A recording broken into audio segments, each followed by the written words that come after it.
আমার রেসিপি হচ্ছে কচুরলতি। তোমাদের সঙ্গে কচুরলতি কি কি নিয়েছি দেখো।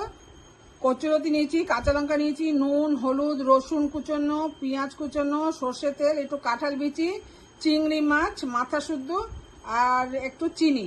এই দিয়ে আমি এগুলো সব মাখাবো। এগুলো কিন্তু আমি এবার তোমরা দেখো কিভাবে মাখাই। সব কিছু দিয়ে আমি একসঙ্গে বসিয়ে দেবো, কোনো ফোড়ন টোড়ন আর এর মধ্যে দেবো না।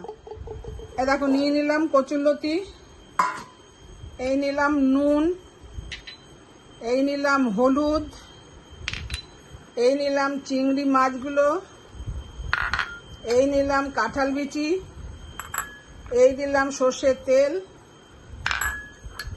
এই দিলাম পেঁয়াজ কুচনো, এবার দেব হচ্ছে রসুন কুচনো। রসুনটা আমি গ্রেট করে নিয়েছি। আর এর মধ্যে দেব হচ্ছে কাঁচা লঙ্কা,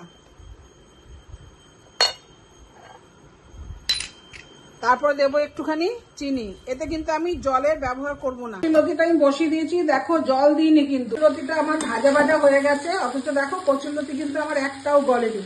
এর মধ্যে কিন্তু জল দেওয়া চলবে না, জল দিলেই কিন্তু গলে যাবে। কচুরলতির ফাইনাল লুক।